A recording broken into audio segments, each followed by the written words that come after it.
Hello there. This is BeWell365 and we are live. We're here to help you get your weekend started in the right way. You still have time to get a cup of coffee or a hot tea.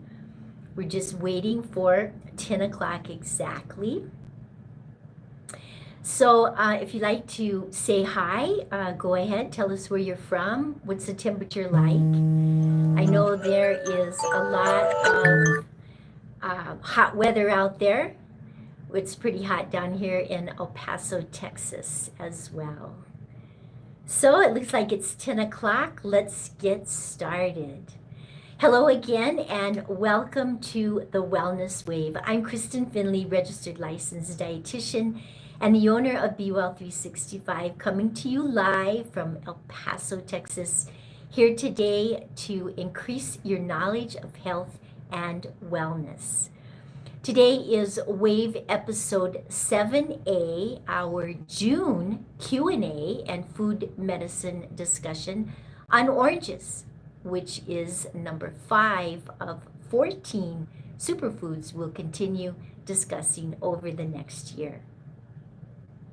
If you have questions or comments on any of our monthly classes or food discussions, or you just want to say hi, tell us where you're from, please enter into the chat at this time.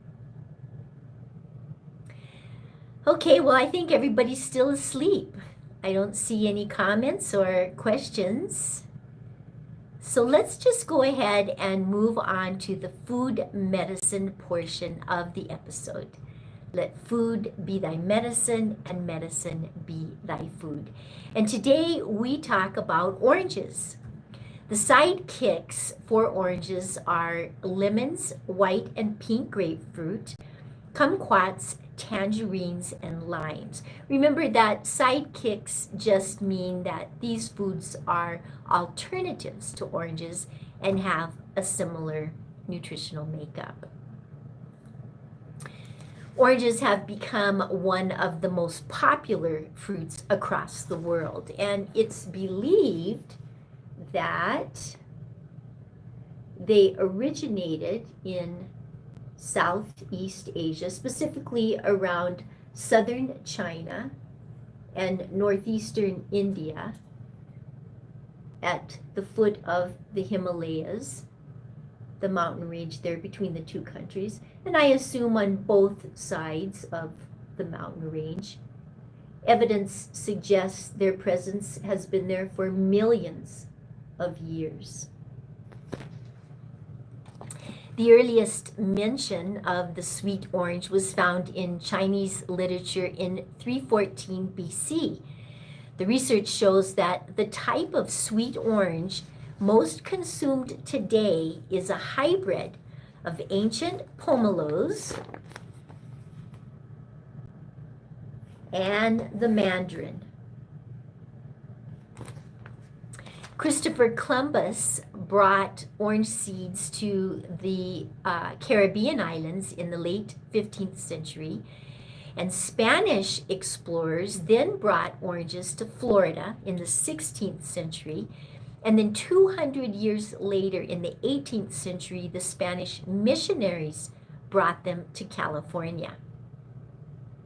And as we all know, these two states, Florida and California, remain the primary producers of oranges in the United States. 3 of the most common types include navel oranges,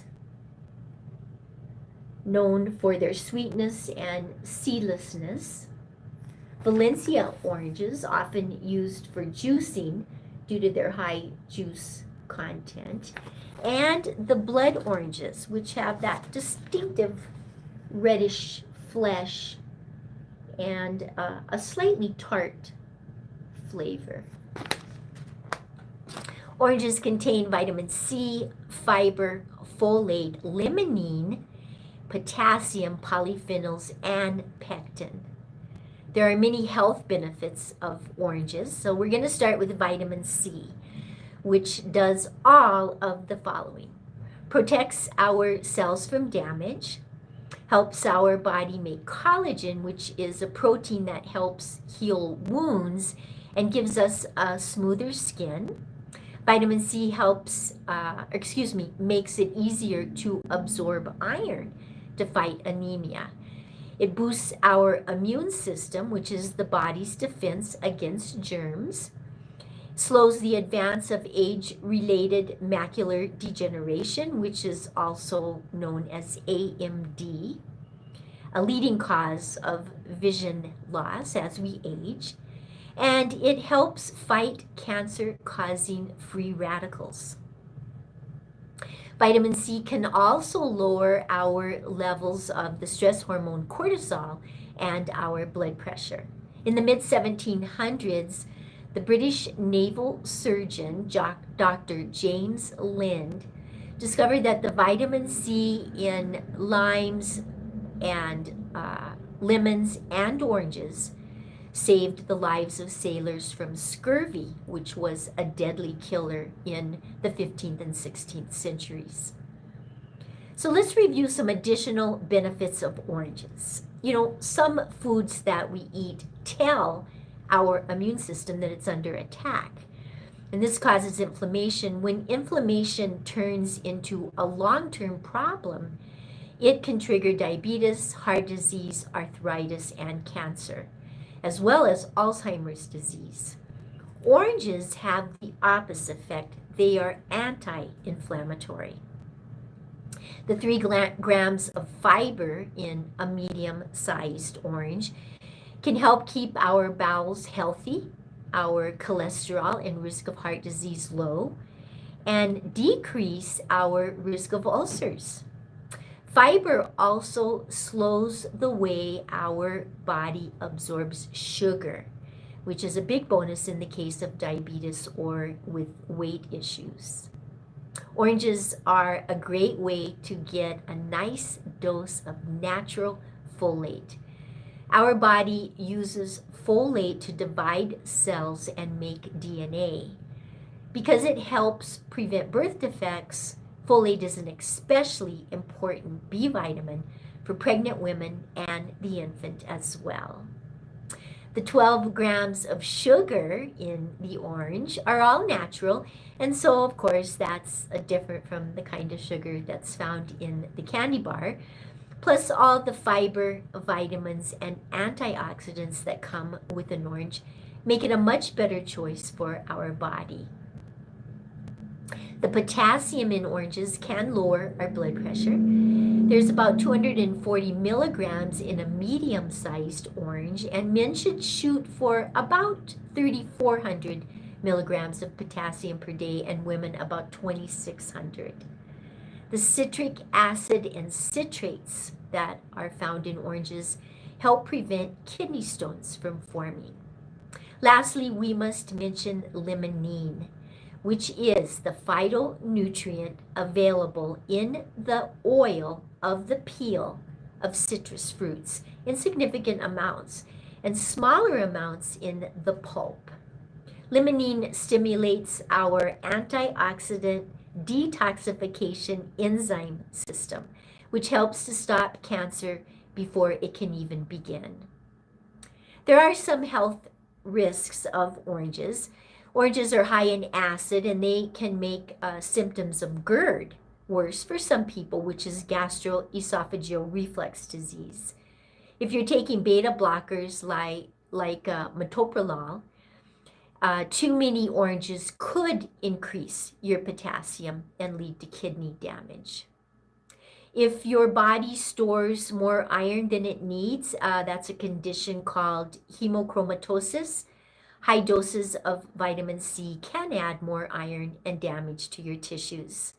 Vitamin C may also increase absorption from medications that contain aluminum, like phosphate binders, and increase your estrogen levels if you're on hormone replacement therapy. Now, these health risks would, rarely happen with 1 orange per day or 8 ounces of orange juice per day. Getting too much vitamin C could happen with the consumption of too many vitamin C supplements. So be sure to discuss your supplements, all of your supplements, with your doctor.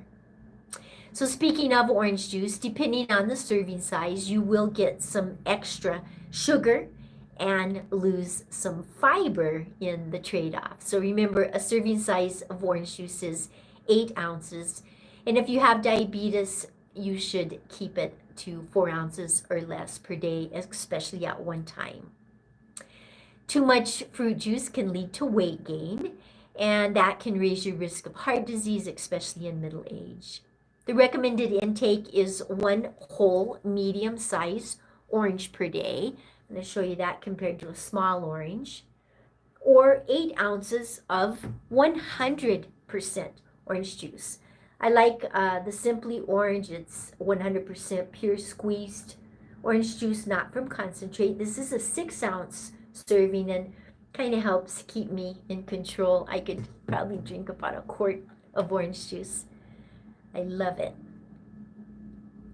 Please note that an 8-ounce serving of orange juice has about twice the calories and sugar of a whole orange and about 85% less fiber. The vitamin and mineral content is similar, but juice loses some vitamins, fiber, and beneficial plant compounds during processing and storage. So I know that this is hard to read, but just at a glance, you can see that oranges are available throughout the year, especially between the navel and Valencia, with numerous others then overlapping. You can see that. So to make it simple, navel oranges are your best choice in the winter and spring, and Valencia, the best choice in the summer and fall. Blood oranges are best during winter and spring, and clementines and tangerines are best during winter. You know, I found it interesting that most oranges are best during winter. It seems like, you know, such a summer fruit. I learned that it's because they need cooler night temperatures to develop that balance between sweetness and acidity. The growing regions are warm climates around the world, with the major production in countries like Brazil and the United States, and in the US, primarily Florida and California, as we mentioned. The heavier and smaller the fruit, and usually the thinner the skin, the more juice it contains. You will also get more juice out of a lemon or orange if you let it get to room temperature and roll it on the counter before juicing it. Citrus fruits will not ripen after picking. And it's also important to know that a bright orange color does not necessarily mean that it's ripe. I learned that oranges are routinely gassed and dyed for cosmetic reasons. Also, no need to worry about splotches of green. And steer clear of oranges that don't smell like an orange. Whole oranges can be stored in the fridge or at room temperature. They'll last about 2 weeks, but do not store them in plastic bags, as they can develop mold. Oranges are enjoyed in various ways, including eating them raw as a snack, juicing them for a refreshing drink, or using them in desserts, snacks, and savory dishes. So how do we get more? Well, we can eat a fresh orange, tangerine, or clementine a few times a week. Add mandarin orange segments to a spinach salad with chopped onion. Sprinkle some grapefruit halves with a dusting of brown sugar and broil for a quick and easy dessert. Add orange juice to a fruit smoothie. Bring back orange wedges as a refresher after exercise or sports competitions. Citrus juice adds a flavor boost to many poultry and fish dishes. And especially interesting, remember the limonene we talked about earlier? Keep some orange and or lemon zest in the freezer. Add it into cakes, cookies, muffins, or even drinks for a refreshing boost of nutrition and flavor. Sprinkle it on yogurt, into fruit salads, and even into chicken salad. Use citrus zest in your hot tea. So I am a juicer, and I made the orange one this week just so that I could try adding the zest to it, which I did, and the recipe doesn't call for that. But wow, the zest made the juice pop. I couldn't believe it. Invest in a microplane zester for a new kitchen tool, and the julienne peeler. And I brought my zester to show you so you had an idea. This is a big one. It's really easy to use. So that's all we have for today. Please remember that our signature course, Journey to Wellness, and this subscription service, the Wellness Wave, will provide you with all the knowledge and tools necessary to make and maintain lifestyle change. Wave episode 8 will be posted on the website Saturday, July 12th, and is called Sun Safety Decreases Skin Cancer Risk. We must talk about the sun next month because July is UV Awareness Month. If you have family or friends who are struggling to make lifestyle change, please share our website, BeWell365.com, and encourage them to join the Wellness Wave. Thanks for connecting with us today. We'll see you next time. Bye for now.